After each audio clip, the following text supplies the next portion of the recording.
Please join me in welcoming Charles Sennott.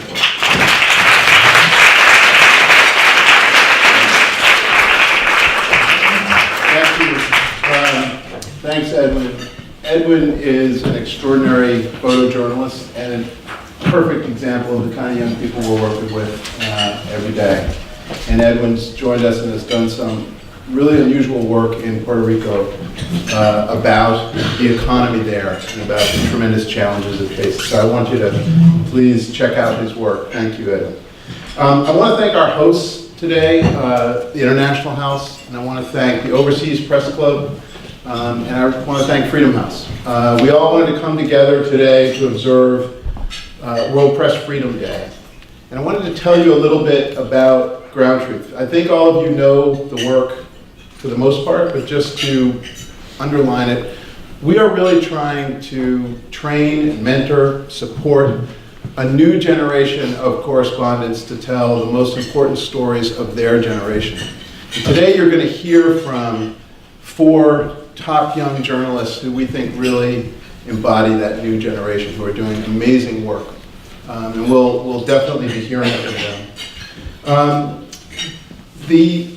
The morning here was extraordinary. If those of you who were here, there were 20 young journalists who were in the workshop this morning. Maybe you guys could just stand up for 1 second so everybody can get a sense of who you are.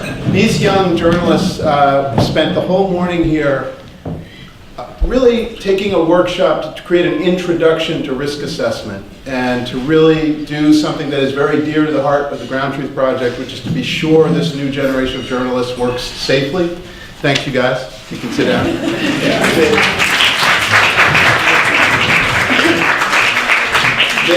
They're really extraordinary. I mean, these are journalists like Mohammed Abdel Fattah, who we worked with through Open Hands Initiative, a wonderful nonprofit that's done support for our programs in Burma and Egypt. He went from Tahrir Square to covering that other area of civil unrest called the Trump Rally. And it's an extraordinary journey. And really, each of the correspondents who were being trained this morning have unbelievable stories and are doing unbelievable work.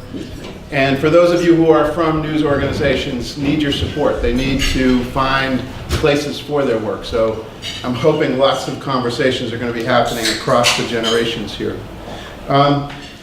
The real purpose of the morning was highlighted by International House's CEO and President, Calvin Sims. I think many of you know Calvin, extraordinary journalist, New York Times, bureau chief in many different parts of the world, and now President and CEO of this place, International House.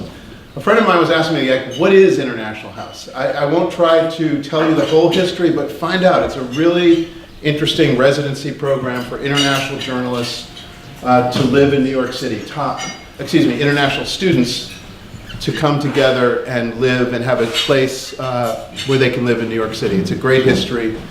Calvin is a proud part of that. But Calvin in his core and in his DNA is a journalist. He is part of this tribe.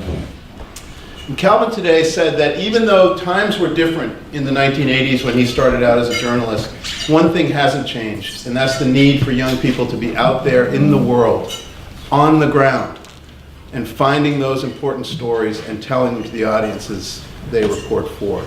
That's never going to change. Vartan Gregorian of Carnegie once said, "The truth will never go out of business." I love that quote. We face a lot of challenges in the media industry. Those shifts in the media industry have recently caused a lot of news organizations, big and small, to rely on freelancers. And those freelancers are, many of the people in this room are going to get their starts in their careers as freelancers because the opportunities for those staff positions are few and far between. And I think it's changed the landscape of what we do, and it's shifted some of the responsibilities. It's shifted our sense of how we're going to have to train them and how we're going to have to support them and be fair to them as news organizations, as publishers, as editors. It's really changed the relationship. And there's a movement underfoot that recognizes this, that recognizes that we live in a time of rising journalistic peril, but we also live in a time of limited resources, when the business models are challenged, and when how we're going to sustain journalism is a big question on the table. And I think we have to, as we think through that equation, keep in mind that safety needs to be in the forefront. There are many in this room who are thinking this through and who are leading in that. The OPC Foundation has done an outstanding job. John Danishevsky is here from AP, and who's also been a big part of this leadership. Really, everyone in this room is somehow tied to that initiative and that effort to create this new culture of safety. What that means is so important in this moment when we're seeing the numbers rise of journalists facing extraordinary risks and sadly facing harm. Some have been killed. Every 2 weeks, a journalist is murdered somewhere in the world. 2/3 of those attacks are outright murders. 1/3 are killed pursuing the story, whether they're caught in a crossfire or in a dangerous place covering a dangerous conflict or in a car accident or pursuing a story out in the field as a journalist. We know these stories because some of them were really close to our heart. Jim Foley worked with us at Global Post. Jim Foley was a friend. He was an unbelievably talented correspondent. And he is among a number of journalists killed recently who were dear friends of mine. And they include Marie Colvin and Tim Hetherington and Anthony Shadid. And the list is sadly very long. But I know every one of those correspondents who I know from the field would want me to immediately point out the fact that of those killed in the field, 90% are local journalists. 90% are Iraqi journalists, Syrian journalists, Mexican journalists, Colombian journalists. And as much attention as the murder of Jim Foley got because of the public nature of his execution and because it became a turning point in our industry where we recognized the peril was so extraordinary that we have to do something. It was galvanizing.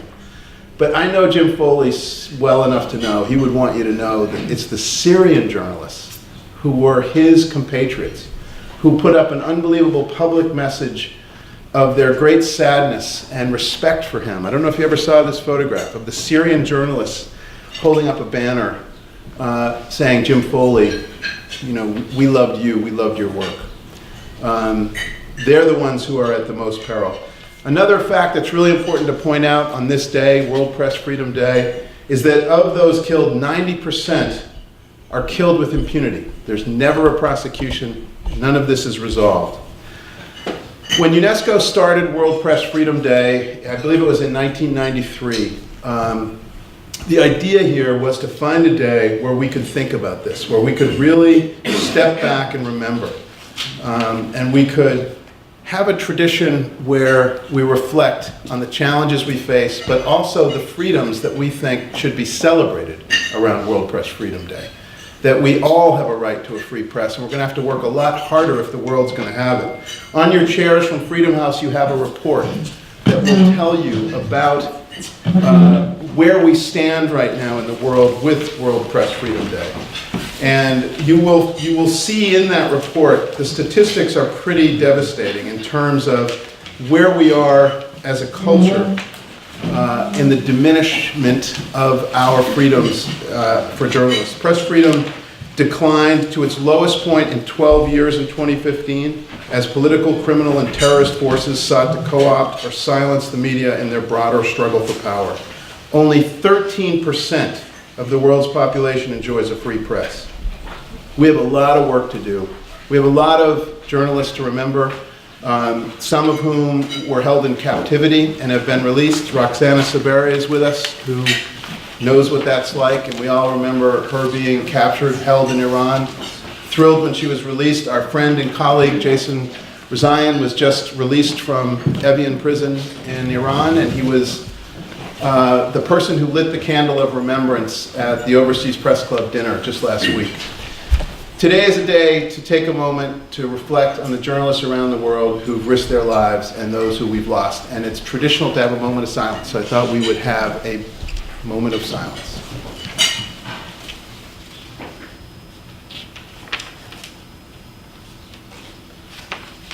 Thank you. I want to say that my goal today in bringing you together was to reflect on an important time in our industry, but also to allow a conversation to really open up across the generations.